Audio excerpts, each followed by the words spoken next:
So ICE has been deployed to many major airports in the United States. Donald Trump has done this as a way to help the TSA, he says. We've seen really long lines at the airport, wrapping around like lines at Disney World. Currently, all employees of DHS, that includes ICE, TSA, are going without pay right now. It'll be a month, I think, and by the end of this week. Currently, the Democrats want to fund all of DHS, and there is a deal brewing right now that would allow the funding of DHS, but without funding ICE and many of the ICE operations. The Democrats are citing what they believe is reckless behavior by ICE. They note the killing of 2 people in Minnesota, which is very high-profile issues that happened not too long ago.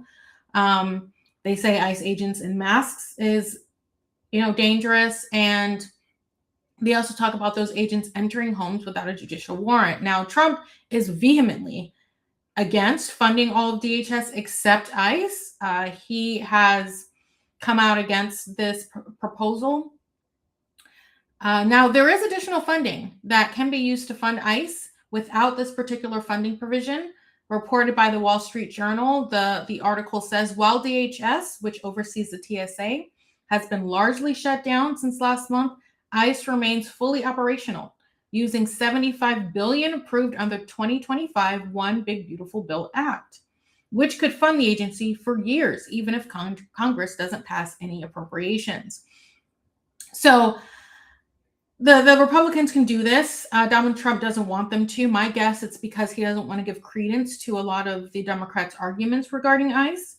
And he doesn't want to give the Democrats this win because the next time a funding bill comes across Congress's desk, he doesn't want this to be another issue. He wants it to be very clear that the Republicans are not going to do it, and so maybe deter the Democrats from trying to do this again. But the reality is that you can argue over ICE's tactics, but we have to enforce immigration law. It must happen, and there's just no way the Democrats can justify halting those kinds of enforcement operations forever, or even funding them based on some of their gripes with the agency at this moment.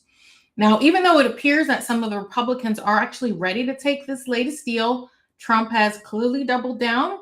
He has suggested that not only do the Republicans need to reject this decision to only fund certain agency in DHS, but he also wants the Republicans in Congress to tie the passage of the Save America Act with the DHS funding, which is really going to complicate issues because the Republicans in Congress are already having problems getting votes for the Save America Act. Trump argues that voter ID is part of Homeland Security, and so it should be tied together. So he can want that, but that's going to cause problems. Because we have 2 issues going on here, okay? We have the DHS funding bill, which includes funding for ICE, and that is the biggest hurdle to getting this passed. And then we have a separate bill, the Save America bill, that focuses on preventing non-citizens from voting or people who are not here legally in the country. So I'm going to go over very quickly, what does the Save America Act require? What does it actually say in this bill? So the White House has summarized the bill this way. It says that all voters must show proof of citizenship in order to register to vote. I don't think this is a particularly controversial provision. We know that people who are not here legally, non-citizens, are not allowed to vote. So this shouldn't be a problem. And I've been in states, Florida and Texas. I've lived in both states, voted in both states, and you have to provide proof that you are an American citizen when you register, and in order to get any sort of driver's license or ID. And so by the time you get to the place where you're voting, that those conditions have already been established. You present your voter ID, that's it. That's the first thing, proof of citizenship, then obviously voter ID to make sure that you are the person who you say you are who's voting. Those 2, I think, very clean and clear. Don't think there is any issues with this, although many of the Democrats would probably disagree. I hear them talking about how voter ID causes disenfranchisement. That's baloney. Most of the country agrees with voter ID. But I do think some of the other provisions are a lot more controversial and a lot harder to get through. The next one is that states can't accept mail-in ballots except for illness, disability, military, or traveling. So that's, I think, also reasonable, but the Democrats hate this provision. And even John Fetterman has criticized this component of the bill and has called it needlessly complicated. He often sides with Republicans on many issues, so I think we're seeing here sort of where the real crux of the problem is. Here is the real crux of the problem is with this bill. Now, mail-in ballots are a very big deal to Trump. Why is that? Well, every Republican remembers this. The 2020 election. During that time, Donald Trump was winning that day until the mail-in ballots came in and were counted overnight. And, in the early hours of the morning, it was decided that he was going to lose. And he has long believed that many of those ballots were fraudulent. And so that's one of the reasons why Donald Trump is very locked into this provision, is because of his experience during the 2020 election and his belief that many of those mail-in ballots should not have been counted for various reasons.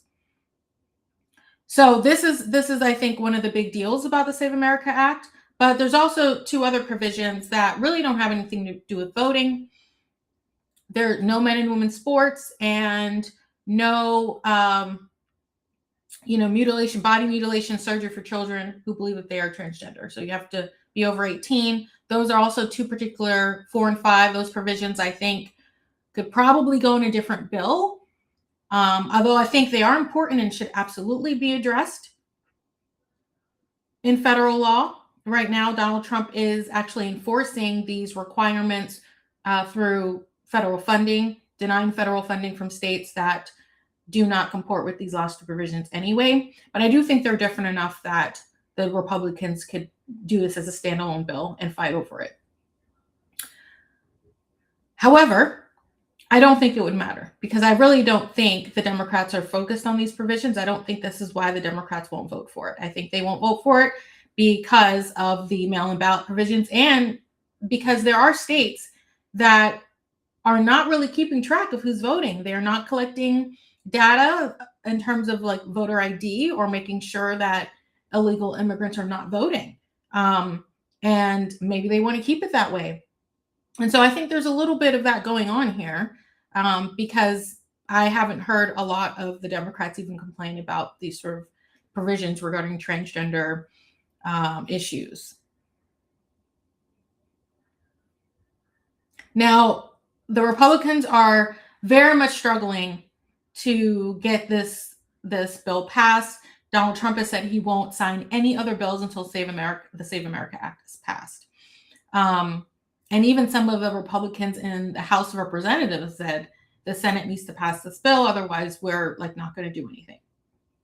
But the Republicans need 60 votes in order to be able to bypass the filibuster. And Trump has said, well, we need to get rid of the filibuster so that we can pass this bill. But we need the filibuster so badly. I vehemently disagree with Donald Trump on this, but I'll get to that. I'll get to why in just a moment. First, I want to explain to you what is the filibuster, because I think people say it all the time and not everyone understands what it is. Okay, so the filibuster is actually not too complicated to understand. Generally speaking, the Senate tradition is to allow for unlimited debate on a bill or regulation or whatever is going to be voted on. And in order to end debate, the Senate needs to vote. So the Senate votes to end the debate on a particular bill, and then there's another vote in order to see whether that bill can get passed, right? And that only requires a simple majority vote, which the Republicans have right now. They're up 53 senators. But they need 60 to stop the debate. And so, and proceed with what's called cloture. Cloture is basically, we're done debating and we're going to move on with the vote. And so you need 60 votes for that. And that's basically all the filibuster is. It will put your bill into just this void of unlimited debate, and you'll never get a vote on House floor if you don't have 60 members of Congress. But this is something I think is extremely important. Okay. Now that I explained to you what the filibuster is, I'm going to tell you exactly why we really need this. Because you get rid of the filibuster, and you only need a simple majority. That means every time a new party gets control of Congress, you're going to get all these floods of bills being passed that are then probably going to be undone the next time the opposite party is in charge. 60 votes forces both parties to get at least 60 people to agree with them on bills that are especially controversial, whether you're Republican or Democrat, okay? And there are plenty of bills that the Republicans were frightened of that the Democrats presented during the Biden administration that were not passed because they could not break the filibuster, and there were enough Democrats that would not get rid of it because they also understand why it's such an important provision, okay? It provides some level of consistency, to American policy. You don't have this sort of tennis ball match going back and forth with federal law every time you get a change in political power. And that's why I think it's very, very important. Personally, I think if you can't get 60 out of 100 people to believe in a certain bill that is very controversial, then it probably shouldn't be passed. And you need to keep working on it until you get the votes you need. A lot of people will say the Democrats or Republicans are never going to be reasonable and we need to just get rid of this and just use a simple majority. But I think we're going to regret that if we do it. And I'll tell you what, I'll give you just one example. The filibuster was removed for Supreme Court justices. And right now, no matter whether a party wants to filibuster a justice pick, they can't because the filibuster's gone. And the Democrats did that. And it really cost them during the Trump administration because he was able to seat quite a few people on the bench that the Democrats probably wouldn't have approved of. And it really came back to bite the Democrats when they got rid of the filibuster in that particular area. And so I don't think this is good for American politics to advocate for getting rid of the filibuster. I do understand the frustration of thinking that, okay, well, these bills are reasonable. For example, the Save America Act, the voting restrictions requiring ID and proof of citizenship, very reasonable. But there are other provisions of the bill that you could work on in order to make it a little bit more streamlined and perhaps get you the 60 votes that you want, but maybe not.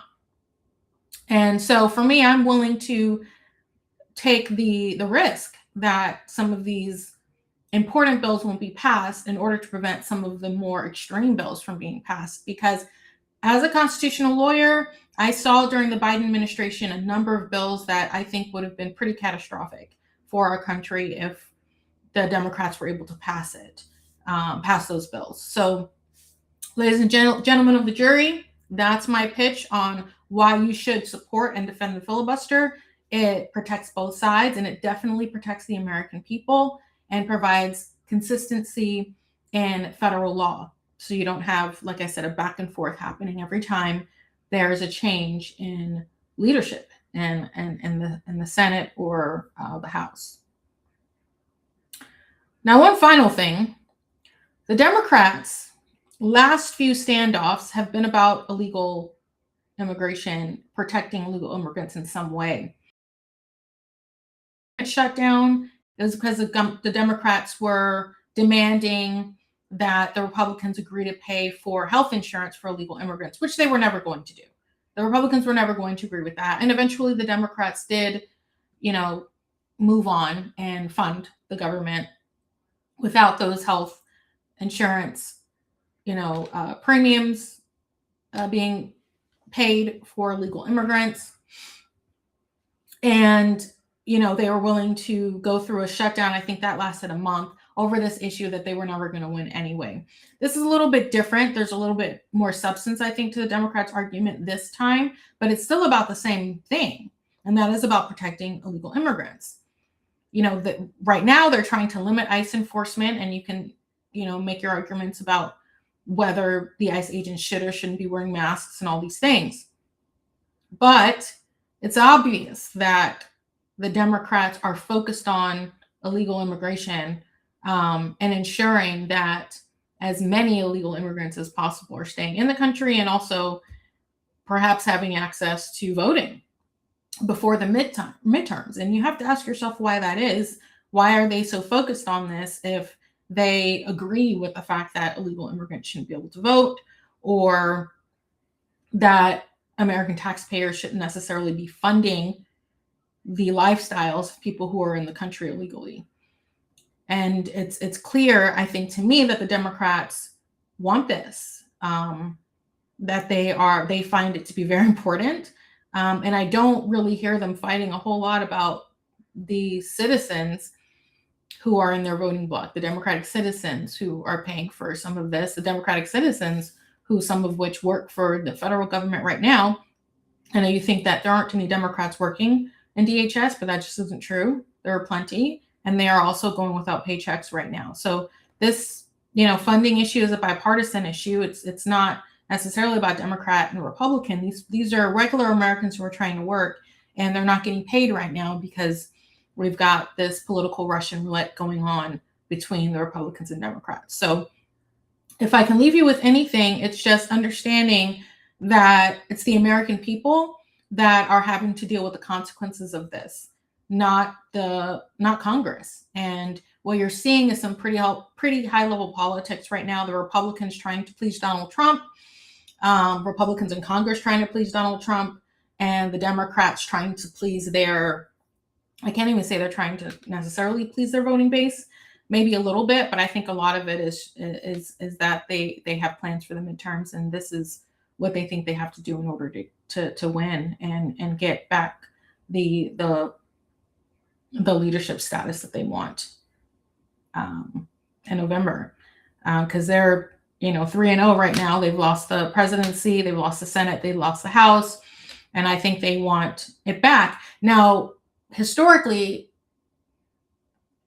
the party that's in the White House will typically lose the midterms, especially the House. And there is no question that if the Republicans lose and the Democrats get the House, that the Democrats are going to work on impeaching Donald Trump. So there's a lot of there's some high stakes here. We know that's what they're going to do because that's what they always do when Donald Trump is in power. And it's just going to take a lot of air out of the room in the Republican Party. There's going to be a lot of work and resources being put to fighting the impeachment, as opposed to getting a lot of this stuff done, because Donald Trump's, I think, administration has been unbelievably productive since he took office. And if Republicans, if we want to see that continue, we need to fight for those seats in the midterms, and we need to understand that people need to know what's going on in order to vote properly. So that's the goal here, to inform so that you know exactly what's going on, whether you land on one side or the other. At least you have the information to make an informed conclusion and an informed decision come the midterms. And so that is the law on the DHS shutdown and the Save America.